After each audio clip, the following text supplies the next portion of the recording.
The Story of Redemption by Ellen G. White. Chapter 1. The Fall of Lucifer. Lucifer in heaven before his rebellion was a high and exalted angel, next in honor to God's dear Son. His countenance, like those of the other angels, was mild and expressive of happiness. His forehead was high and broad, showing a powerful intellect. His form was perfect, his bearing noble and majestic. A special light beamed in his countenance and shone around him brighter and more beautiful than around the other angels. Yet Christ, God's dear Son, had the preeminence over all the angelic host. He was one with the Father before the angels were created. Lucifer was envious of Christ and gradually assumed command, which devolved on Christ alone. The great Creator assembled the heavenly host, that he might in the presence of all the angels confer special honor upon his Son. The Son was seated on the throne with the Father, and the heavenly throng of holy angels was gathered around them. The Father then made known that it was ordained by himself that Christ, his Son, should be equal with himself, so that wherever was the presence of his Son, it was as his own presence. The word of the Son was to be obeyed as readily as the word of the Father. His Son he had invested with authority to command the heavenly host.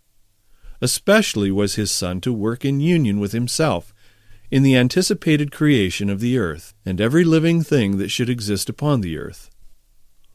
His Son would carry out his will and his purposes, but would do nothing of himself alone. The Father's will would be fulfilled in him. Lucifer was envious and jealous of Jesus Christ. Yet when all the angels bowed to Jesus to acknowledge his supremacy and high authority and rightful rule, he bowed with them, but his heart was filled with envy and hatred. Christ had been taken into the special counsel of God in regard to his plans, while Lucifer was unacquainted with them. He did not understand, neither was he permitted to know, the purposes of God. But Christ was acknowledged sovereign of heaven, his power and authority to be the same as that of God himself. Lucifer thought that he was himself a favorite in heaven among the angels. He had been highly exalted, but this did not call forth from him gratitude and praise to his Creator. He aspired to the height of God himself. He gloried in his loftiness. He knew that he was honored by the angels. He had a special mission to execute. He had been near the great Creator, and the ceaseless beams of glorious light enshrouding the eternal God had shone especially upon him. He thought how angels had obeyed his command with pleasurable alacrity. Were not his garments light and beautiful? Why should Christ thus be honored before himself? He left the immediate presence of the Father, dissatisfied and filled with envy against Jesus Christ. Concealing his real purposes, he assembled the angelic host. He introduced his subject, which was himself. As one aggrieved, he related the preference God had given Jesus to the neglect of himself. He told them that henceforth all the sweet liberty the angels had enjoyed was at an end, for had not a ruler been appointed over them, to whom they from henceforth must yield servile honor? He stated to them that he had called them together to assure them that he no longer would submit to this invasion of his rights and theirs, that never would he again bow down to Christ, that he would take the honor upon himself which should have been conferred upon him, and would be the commander of all who would submit to follow him and obey his voice. There was contention among the angels. Lucifer and his sympathizers were striving to reform the government of God. They were discontented and unhappy because they could not look into his unsearchable wisdom and ascertain his purposes in exalting his Son, and endowing him with such unlimited power and command. They rebelled against the authority of the Son. Angels that were loyal and true sought to reconcile this mighty rebellious angel to the will of his Creator. They justified the act of God in conferring honor upon Christ, and with forcible reasoning sought to convince Lucifer that no less honor was his now than before the Father had proclaimed the honor which he had conferred upon his Son. They clearly set forth that Christ was the Son of God, existing with him before the angels were created, and that he had ever stood at the right hand of God, and his mild, loving authority had not heretofore been questioned. and that he had given no commands but what it was joy for the heavenly host to execute. They urged that Christ's receiving special honor from the Father in the presence of the angels did not detract from the honor that Lucifer had heretofore received. The angels wept. They anxiously sought to move him to renounce his wicked design and yield submission to their Creator. For all had heretofore been peace and harmony, and what could occasion this dissenting, rebellious voice? Lucifer refused to listen, and then he turned from the loyal and true angels, denouncing them as slaves. These angels, true to God, stood in amazement as they saw that Lucifer was successful in his effort to incite rebellion. He promised them a new and better government than they had had, in which all would be freedom.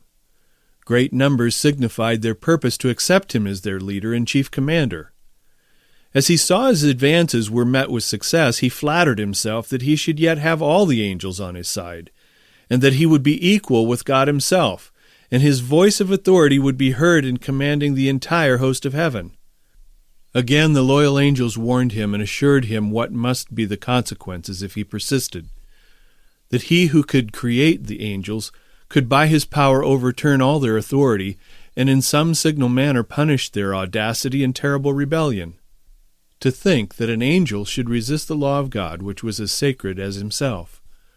They warned the rebellious to close their ears to Lucifer's deceptive reasonings, and advised him and all who had been affected by him to go to God and confess their wrong for even admitting a thought of questioning his authority. Many of Lucifer's sympathizers were inclined to heed the counsel of the loyal angels and repent of their dissatisfaction, and be again received to the confidence of the Father and his dear Son. The mighty revolter then declared that he was acquainted with God's law, and if he should submit to servile obedience, his honor would be taken from him. No more would he be entrusted with his exalted mission. He told them that himself and they also had now gone too far to go back, and he would brave the consequences, for to bow in servile worship to the Son of God he never would. That God would not forgive, and now they must assert their liberty and gain by force the position and authority which was not willingly accorded to them. And thus it was that Lucifer, the light-bearer, the sharer of God's glory, the attendant of his throne, by transgression became Satan, the adversary. The loyal angels hastened speedily to the Son of God and acquainted him with what was taking place among the angels. They found the Father in conference with his beloved Son to determine the means by which, for the best good of the loyal angels, the assumed authority of Satan could be forever put down. The great God could at once have hurled this arch-deceiver from heaven, but this was not his purpose. He would give the rebellious an equal chance to measure strength and might with his own Son and his loyal angels. In this battle every angel would choose his own side and be manifested to all. It would not have been safe to suffer any who united with Satan in his rebellion to continue to occupy heaven. They had learned the lesson of genuine rebellion against the unchangeable law of God, and this is incurable. If God had exercised his power to punish this chief rebel, disaffected angels would not have been manifested. Hence God took another course, for he would manifest distinctly to all the heavenly host his justice and his judgment. War in heaven. It was the highest crime to rebel against the government of God. All heaven seemed in commotion. The angels were marshaled in companies, each division with a higher commanding angel at its head.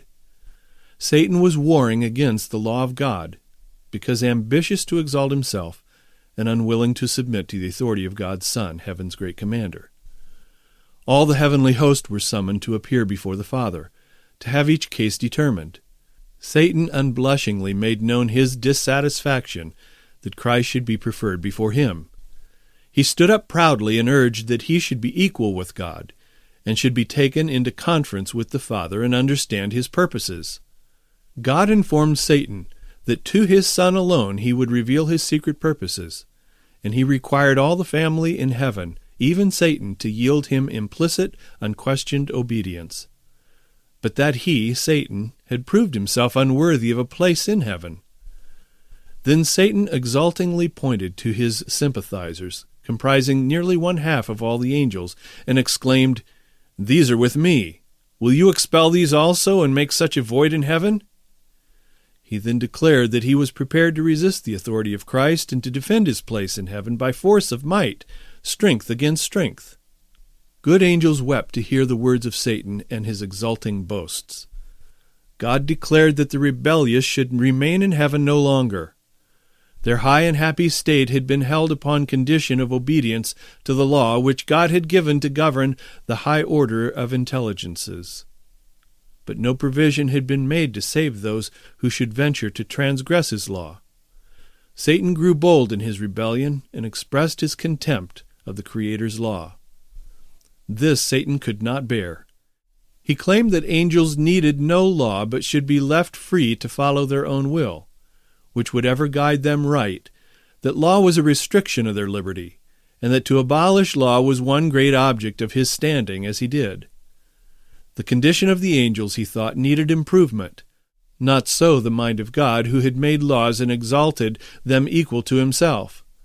The happiness of the angelic host consisted in their perfect obedience to law. Each had his special work assigned him, and until Satan rebelled, there had been perfect order and harmonious action in heaven. Then there was war in heaven. The Son of God, the Prince of Heaven, and his loyal angels engaged in conflict with the arch-rebel and those who united with him. The Son of God and true loyal angels prevailed, and Satan and his sympathizers were expelled from heaven. All the heavenly host acknowledged and adored the God of justice. Not a taint of rebellion was left in heaven. All was again peaceful and harmonious as before. Angels in heaven mourned the fate of those who had been their companions in happiness and bliss. Their loss was felt in heaven. The Father consulted his Son in regard to at once carrying out their purpose to make man to inhabit the earth. He would place man upon probation to test his loyalty before he could be rendered eternally secure. If he endured the test wherewith God saw fit to prove him, he should eventually be equal with the angels. He was to have the favor of God, and he was to converse with angels, and they with him. He did not see fit to place them beyond the power of disobedience.